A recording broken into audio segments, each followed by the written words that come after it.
Sonia-Varaschin from Toronto, Canada, was born with an adventurous heart.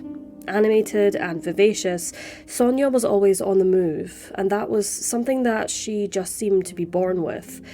One of her first loves was dancing, and she grew up going to dance classes and recitals, but that wasn't quite enough for Sonia. She still had one great love to come, one that would take her out on many more adventures: skiing. Sonia absolutely loved being outdoors, and skiing gave her the opportunity to keep moving and be outside.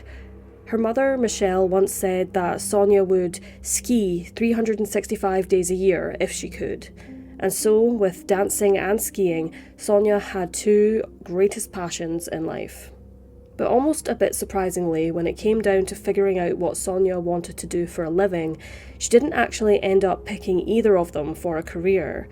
First, Sonia wanted to work in fashion. Then she worked for a while selling wedding dresses in Toronto, and then she switched things up again. She then started working in a theme park called Canada's Wonderland, and then something just seemed to click. Michelle once said that the seeds for Sonia's true calling in life had been sown all the way back when Sonia was a child. Sonia's career path wasn't with dancing or skiing, but it was with something that she'd come into contact with in early life. As a child, Sonia had watched her grandfather pass away from cancer, and later on, as an adult, Sonia realised that what she actually wanted to be was a nurse. After that, Sonia showed the same passion and dedication she had for dancing and skiing in nursing, and it turned out she was good at it too. She went to Humber College, where she graduated from their nursing programme with honours, and she ended up being recruited by Toronto's Hospital for Sick Children. There she took up a position in the burn unit and cancer ward, something that her mother credited to Sonia's earlier experience with her grandfather. But working in the hospital not only gave Sonia the direction she was looking for, but it also gave her the opportunity to create some really meaningful changes in people's lives and her own. After Sonia started working at the hospital, her patients became almost like a family. Sonia never had children of her own, but she kept every card and picture the children in the hospital gave to her over the years. She even had some of them hanging up on her fridge at home and had a dedicated scrapbook for them as well. Needless to say, Sonia loved her patients and they loved her, and it looked like Sonia was living a charmed life, building a family and a community of her own. But by August 29, 2010, the then 42-year-old Sonia was ready for a change. She'd just given up her job at the Children's Hospital after years of dedication, but it was a decision and a move that had her very excited. Sonia was on to her next big adventure, and she was on the path to having a bigger, positive influence on people's lives. Sonia had just started working at a pharmaceutical company where she knew her experiences and expertise could potentially help thousands of people. But this change in career wasn't just a walk in the park, and she ended up telling people that during that weekend in 2010. It was a Sunday, and that day she visited her family in Bolton, where she had lunch with her parents and her younger brother. Her father took that afternoon to wash Sonia's white Toyota for her while she and her mother caught up over lunch, but her brother wasn't quite ready to call an end to the day just yet. He was going to head out and go jet skiing, an opportunity the very active and outdoorsy Sonia wouldn't usually turn down when he proposed that the pair of them go out together. But she had just started her new job and wanted to make a good impression. Her new position needed her to be bilingual, and Sonia wanted to touch up on her French so she could be fresh and ready for work on Monday. So after lunch, and after her brother offered to take her jet skiing, Sonia said no, and she headed home to get some work done on her French.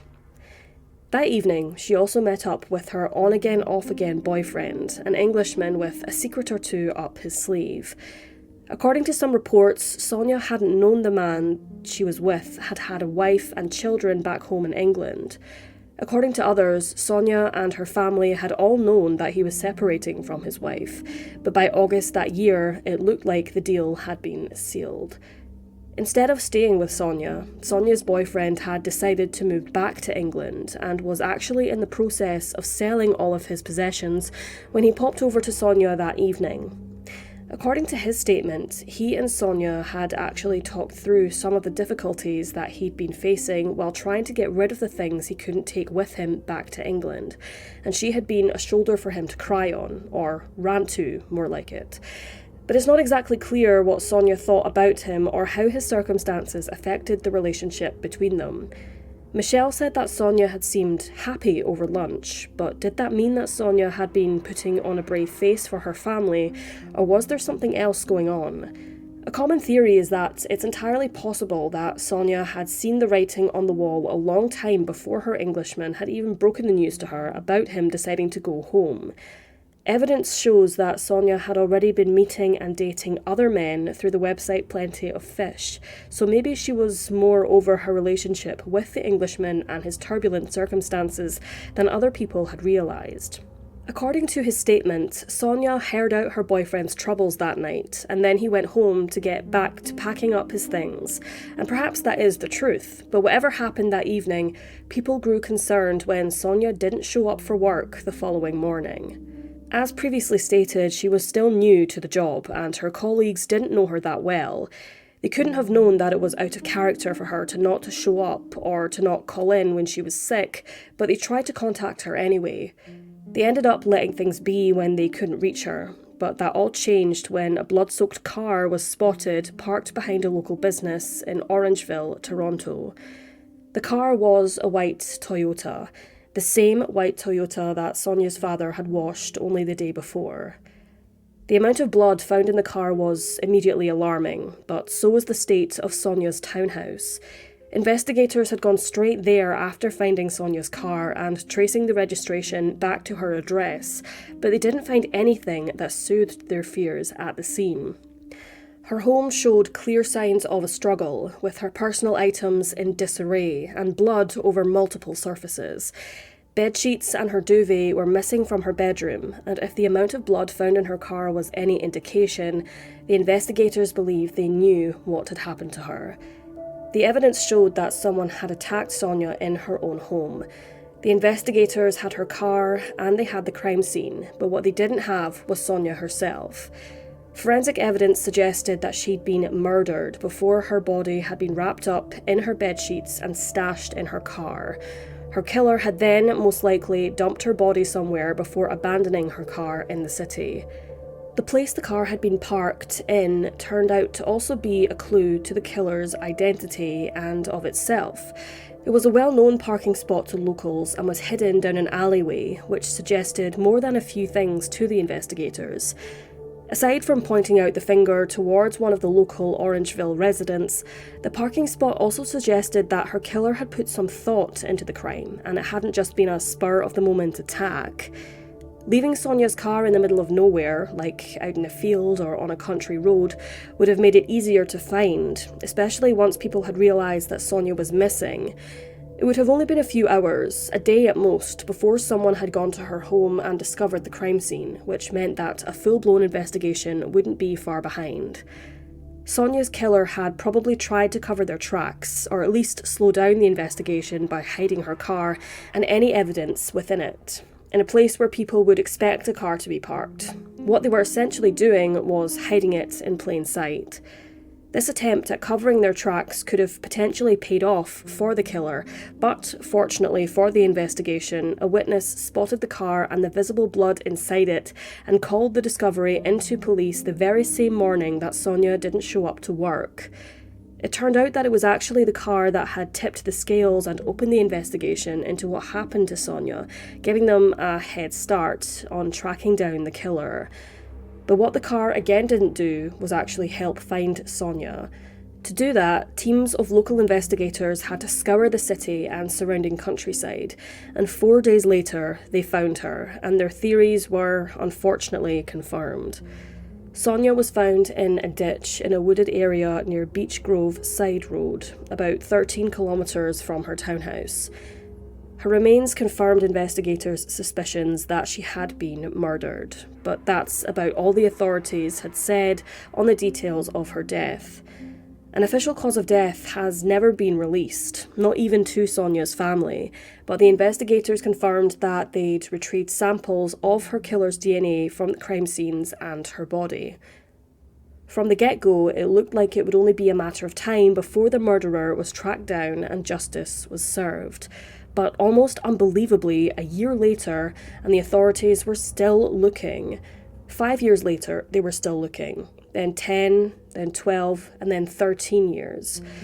As of today, in 2023, the identity of Sonia's killer is still a mystery. Her English boyfriend has since been cleared of suspicion, and the police have suggested that they believe it was someone that Sonia had met online that had killed her on that Sunday evening in 2010. But despite all of their confidence when talking to the press, the police are just not sure who exactly her killer could be. Sonia's case is still an open investigation, and there is still an available reward of 50,000 Canadian dollars to anyone who can provide information that will lead to an arrest in this case, a tip the police are desperately waiting for. In 2022, Detective Inspector Sean Glassford, who's been leading the investigative work on Sonia's case, made an appeal for people to come forward with anything they may know. Speaking to the media, he said, "Don't worry, you're not going to be judged by keeping something to yourself for 12 years. Absolutely not. We want that piece of information. I truly believe the community is going to help us solve this case." That is something that Sonia's family are also hoping for too. They still have no closure and don't know exactly what happened to her. Sonia's mother, Michelle, has since spoken about the dwindling hope she has left that her daughter's killer will be brought to justice. And for those of us on the outside of all of this, there's not much we can do except hope that Michelle will get her answers sooner rather than later. We have to hope that Sonia will get the justice that she deserves too. About a month after her remains were returned to them, Sonia's family laid her to rest. They held a service for her in a local church before cremating her remains, making sure that she was wearing her dancing shoes. But Sonia deserves more, and the world deserves to know why someone as caring and passionate as Sonia was taken so soon.